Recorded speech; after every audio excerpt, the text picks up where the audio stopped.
കോഴിക്കോട് കോർപ്പറേഷനിൽ സ്ഥാനാർത്ഥികൾ നാമനിർദ്ദേശ പത്രിക സമർപ്പിക്കാൻ വേണ്ടി പോകുന്ന സമയത്ത് ഒരു പുതിയ പ്രതിസന്ധി രൂപപ്പെട്ടിരിക്കുകയാണ്.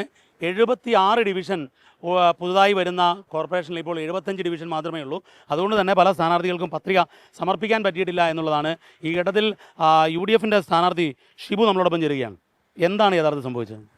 നിലവിൽ കോർപ്പറേഷൻ വിഭജിച്ച് 76 വാർഡുകളാക്കിയിട്ടുണ്ട്.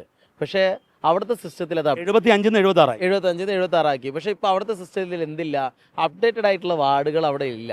ഇപ്പോൾ നമ്മളിപ്പോൾ എക്സാമ്പിൾ പറയുകയാണെങ്കിൽ, ഇപ്പോൾ ഞാൻ വെസ്റ്റിൽ വാർഡാണ്, 72 പഴയ നമ്പർ, ഇപ്പോൾ അത് 73 ആക്കി. പക്ഷേ അവിടുത്തെ സിസ്റ്റത്തിൽ ഇപ്പോഴും എന്താണ് 72 കിടക്കുന്നത്, 73 അപ്ഡേറ്റ് ചെയ്തിട്ടില്ല. ഇപ്പോൾ ഞാൻ മത്സരിക്കുന്നത് 69 വാർഡിലാണ്, ചക്രവർത്തികുളത്താണ്. പക്ഷേ ആ വാർഡിൻ്റെ പേര് ഇപ്പോഴും 68 അവിടുത്തെ സിസ്റ്റത്തിലുള്ളത്.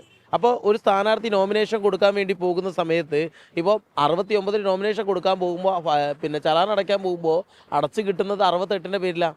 സ്ക്രൂട്ടിനിക്ക് പോകുമ്പോൾ എന്ത് ചെയ്യാം പറ്റും, അത് ചിലപ്പോൾ ഡിലീറ്റഡ് ആയി പോകും, അല്ലെങ്കിൽ അത് റിജക്റ്റ് ചെയ്യാനുള്ള ഒരു അവസരമായിട്ട് മാറുന്നതാണ്. അപ്പോൾ അവിടെ കൃത്യമായിട്ട് എന്ത് ചെയ്തിട്ടില്ല, ഒരു തരത്തിലുള്ള അപ്ഡേഷനും അവിടെ കൃത്യമായിട്ട് നടന്നില്ല. അവിടെയുള്ള ഉദ്യോഗസ്ഥന്മാർക്ക് ഇതിനെ പറ്റിയിട്ട് ഒരു ഐഡിയയും കിട്ടിയിട്ടുമില്ല. ഇപ്പോഴും അവിടെ നമ്മൾ ആരുടെങ്കിലും ചോദിച്ചു കഴിഞ്ഞാൽ ഫലത്തിൽ 76 വാർഡ് ഉണ്ടാവില്ല. 76 വാർഡ് ഉണ്ടാവില്ല. അപ്പോൾ ഇപ്പോൾ ഒരു സ്ഥാനാർത്ഥിയുടെ വിഷയം അവിടെ ഉണ്ടായിരുന്നു. അപ്പോൾ ആ സ്ഥാനാർത്ഥിയോടെ പിന്നെ എനിക്ക് മുന്നേ അവിടെ ചലാൻ അടയ്ക്കാൻ പോയപ്പോൾ അവർക്ക് അങ്ങനെ ഒരു വാർഡേ കാണിക്കുന്നില്ല. മീൻസ് പഴയ വാർഡ് നമ്പറാണ് കാണിക്കുന്നത്. അവസാനം മുകളിൽ നിന്ന് സെക്രട്ടറി ഇറങ്ങി വന്ന് നിങ്ങൾ ചലാൻ അടച്ചോളൂ, ഞങ്ങൾ അതെന്ത് ചെയ്തോളാം, ശ്രദ്ധിച്ചോളാം എന്ന് പറഞ്ഞിട്ട് അടച്ചുകൊണ്ടിരിക്കുക. നിങ്ങൾ ഇത് സംസാരിക്കുന്നത് എന്താണ്, നമ്മൾ വായം കൊണ്ട് പറയുന്ന കാര്യമാണ്, ഡോക്യുമെൻ്റ് ആയിട്ട് പറയുന്നില്ല. നാളെ വേണമെങ്കിൽ ആ സ്ഥാനാർത്ഥി നോമിനേഷൻ എന്താക്കാം, തള്ളാൻ പറ്റും. ഞാൻ അതുകൊണ്ട് നോമിനേഷൻ കൊടുക്കാതെ തിരിച്ചു പോകുന്നതാണ്. ഇത് സ്ഥാനാർത്ഥികൾക്ക് ശരിക്കും ഒരു പ്രതിസന്ധി ഉണ്ടാകലാണോ? സ്ഥാനാർത്ഥിക്ക് പ്രതിസന്ധി ഉണ്ടാക്കുന്നത് നിങ്ങൾ ആലോചിക്കേണ്ടത് വെച്ചാൽ ഇന്നലെ രാത്രിയോട് കൂടിയാണ് ഞങ്ങൾക്ക് എല്ലാവർക്കും എന്ത് കിട്ടുന്നത്, വോട്ടേഴ്സ് ലിസ്റ്റ് കിട്ടുന്നത്. നിങ്ങൾ മനസ്സിലാക്കേണ്ട, ഞാൻ എൻ്റെ വാർഡ് 73 വെസ്റ്റ് ഹിൽ വാർഡിലാണ് എനിക്ക് വോട്ടുള്ളത്. ഞാൻ മത്സരിക്കുന്നത് 69 ചക്രവർത്തികുളത്താണ്.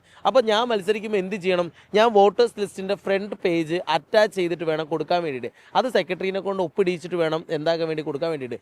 ഈ വോട്ടേഴ്സ് ലിസ്റ്റ് തന്നെ കിട്ടിയത് എപ്പോഴാണ്, നമുക്ക് ഇന്നലെയാണ്. ഈ വോട്ടേഴ്സ് ലിസ്റ്റിലെ നമ്പർ നമുക്ക് മാറ്റം വന്നിട്ടുണ്ട്. പുതിയ വന്ന വോട്ടേഴ്സ് ലിസ്റ്റിൽ എന്തായിട്ടുണ്ട്, ക്രമ നമ്പറിൽ മാറ്റം വന്നിട്ടുണ്ട്. ഇതൊക്കെ തെരഞ്ഞു പിടിച്ച് ചെയ്യാനുള്ള അവസരം പോലും കൃത്യമായിട്ടുള്ള ഇത് ഉദ്യോഗസ്ഥന്മാർക്കും അറിയില്ല. അവിടെ വരുന്ന ആളുകൾക്ക് മുഴുവൻ ബുദ്ധിമുട്ടിച്ചുകൊണ്ടിരിക്കുക. അതായത് ഒരു മത്സരിക്കാൻ ഒരു സ്ഥാനാർത്ഥി വരുമ്പോൾ, ഏറ്റവും വലിയ ജനാധിപത്യ പ്രക്രിയയിൽ ഭാഗമാകാൻ ഒരാൾ വരുമ്പോൾ അയാൾക്ക് ഏറ്റവും സ്മൂത്തായിട്ട് നടക്കേണ്ട കാര്യങ്ങൾ പോലും നടക്കാത്ത അവസ്ഥയിലാണ് ഇന്ന് കോഴിക്കോട് കോർപ്പറേഷൻ നിലനിൽക്കുന്നത്.